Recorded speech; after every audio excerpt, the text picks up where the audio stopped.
Good evening. I'm Elaine Luria and I represent Virginia's 2nd District in the United States Congress. I welcome you to today's remembrance of an important moment in our nation's history, Independence Day, July 4th, 1776. For many years, the citizens of York County have celebrated this anniversary with a public reading of the Declaration of Independence and a bell ringing ceremony to honor our original 13 colonies. While circumstances this year prevent us from coming together to celebrate our independence, the importance of this day is not diminished, and so we choose to celebrate in a new way. As you listen to our Declaration of Independence, I hope that you will find that these words have as much meaning today as they did 244 years ago. Let us begin, as our founders did, with a prayer. Let's pray. Heavenly Father, we come today at the reading of the Declaration of Independence. And we come because we want to honor the men who put their life on the line to be able to put this document together. We want to thank you for the ones that did put their life on the line, because as we read in the history, many things happen to the families, to the generations. So we pray even up until this present time for the heirs of those families that he will come to this day. We want to thank you for all those who will be a part of this reading of the Declaration of Independence. So as we look forward to the day, and thank you for the many people that will be assembled here upon these shores, that we'll be able to listen and read, that we will be able to stay together as a nation, as they say, one nation under God, indivisible, with liberty and justice for all. Amen. In that summer of 1776, each of the original 13 colonies sent representatives to Philadelphia, and after much discussion, they signed a pledge. Hear ye, gather as we read our Declaration of Independence.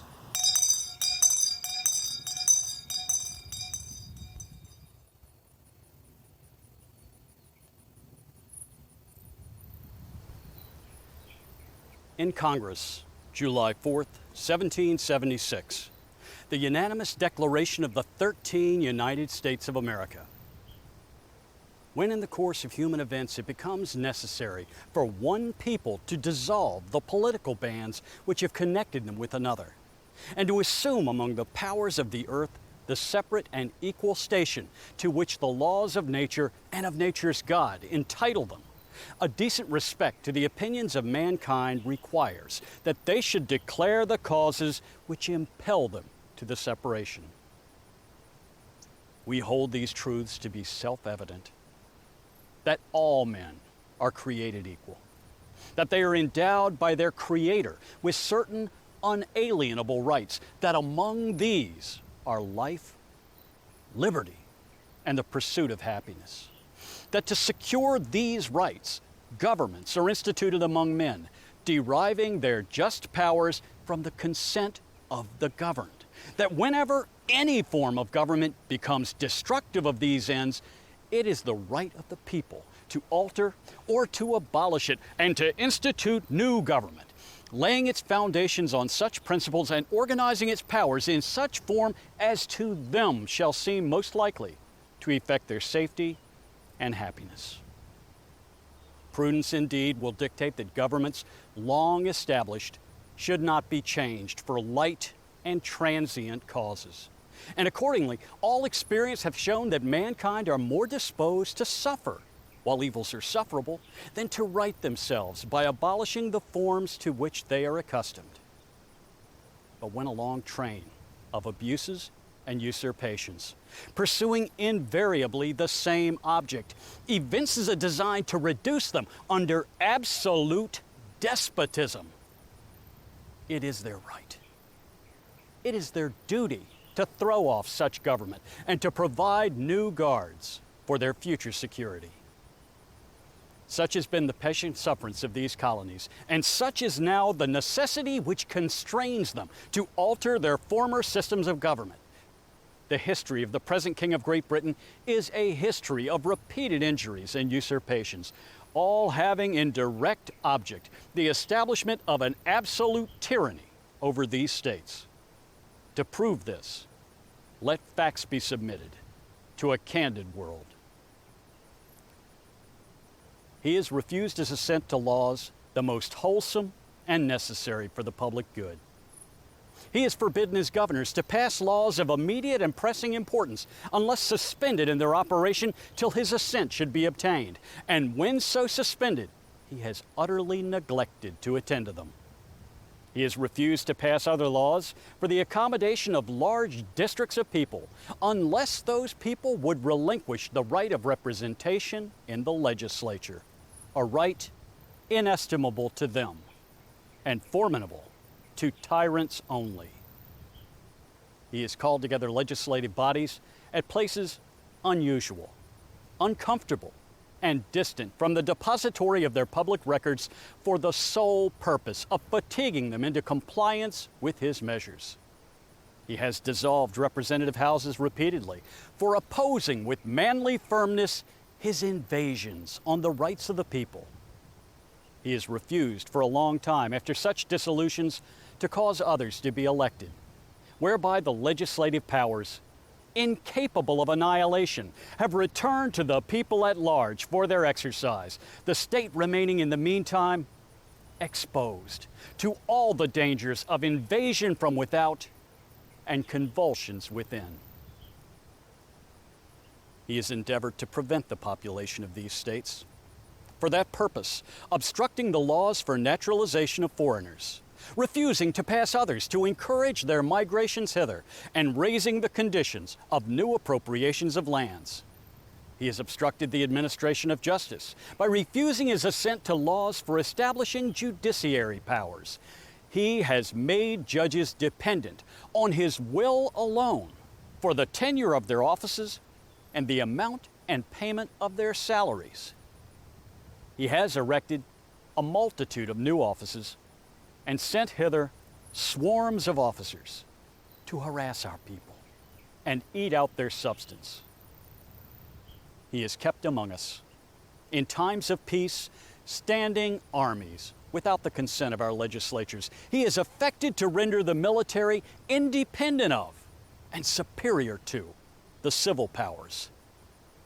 He has combined with others to subject us to a jurisdiction foreign to our constitutions and unacknowledged by our laws, giving his assent to their acts of pretended legislation, for quartering large bodies of armed troops among us, for protecting them by a mock trial from punishment for any murders which they should commit on the inhabitants of these states, for cutting off our trade with all parts of the world, for imposing taxes on us without our consent, for depriving us, in many cases, of the benefits of trial by jury, for transporting us beyond seas to be tried for pretended offenses, for abolishing the free system of English laws in a neighboring province, establishing therein an arbitrary government, and enlarging its boundaries so as to render it at once an example and fit instrument for introducing the same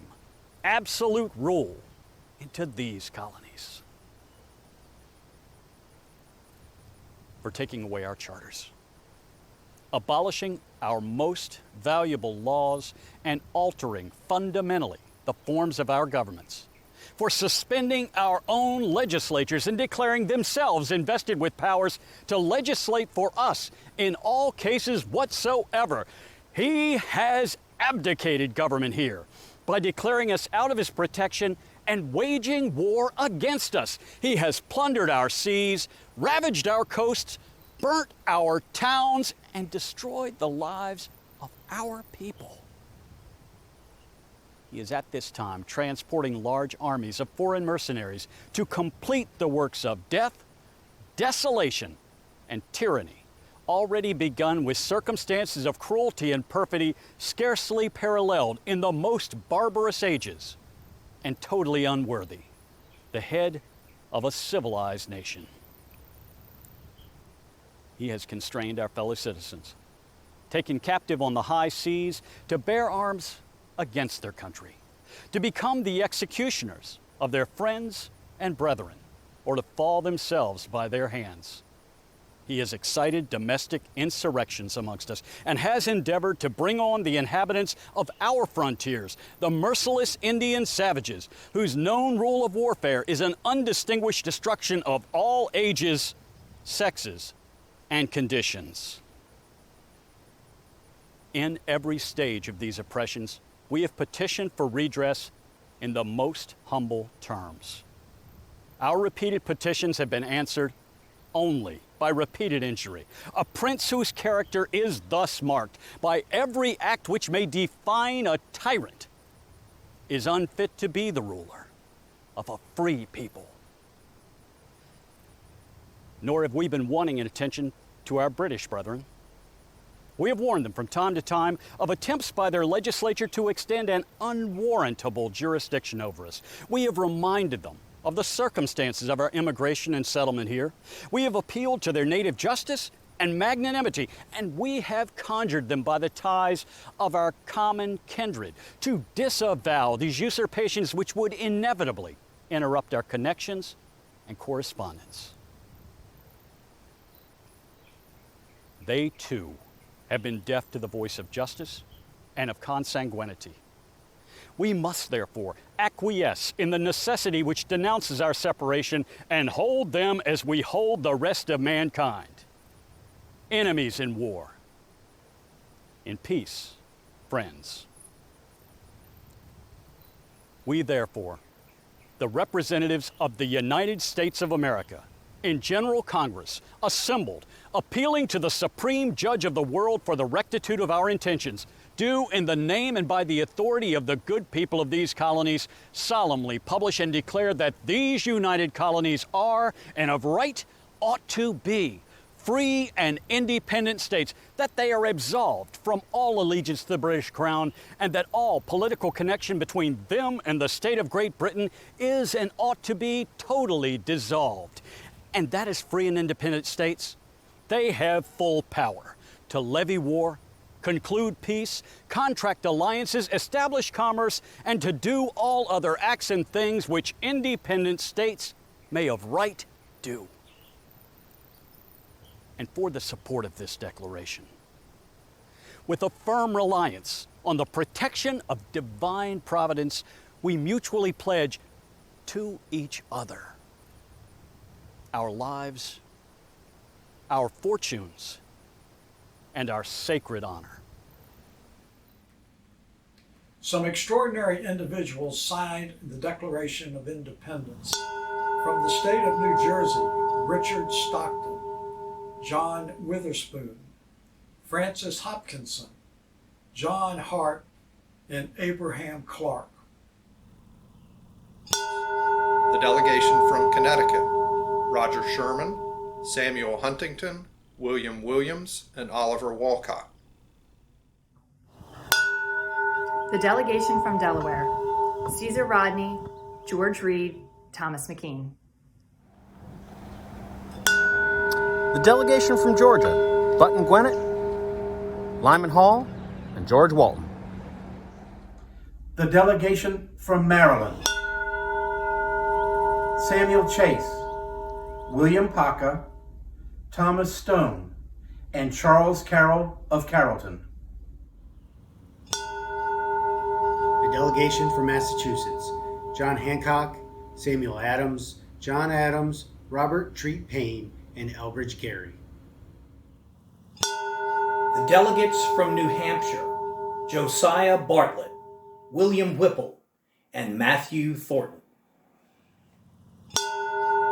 The delegation from New York, William Floyd, Philip Livingston, Francis Lewis, and Lewis Morris. The delegation from North Carolina, William Hooper, Joseph Hughes, and John Penn. The delegation from Pennsylvania, Benjamin Franklin, Robert Morris, Benjamin Rush, John Morton, George Clymer, James Smith, George Taylor, James Wilson, and George Ross. The delegation from Rhode Island, Stephen Hopkins and William Ellery.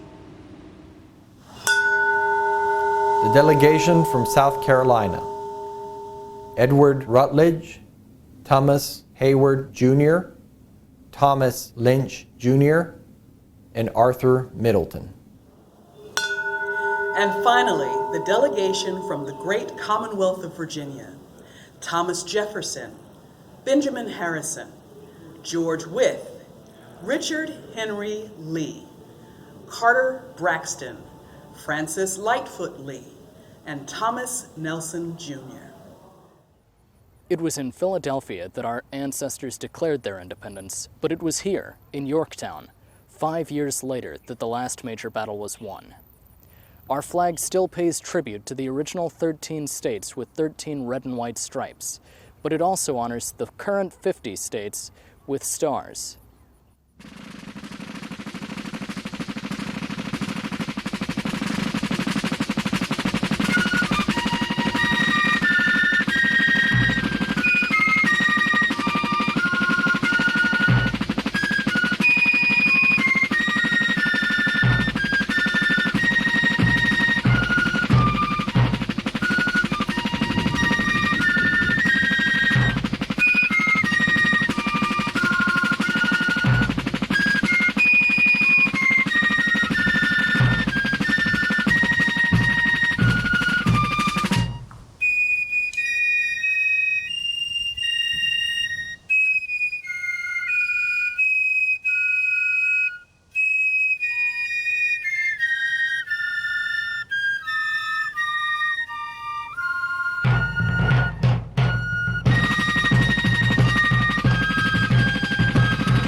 On behalf of the York County Historical Museum Board, we would like to thank all of our participants and volunteers, and we would especially like to thank all of the men and women serving in the armed forces.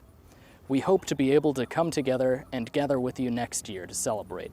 Until then, God bless you, and have a great 4th of July. Good attention! Search, peace!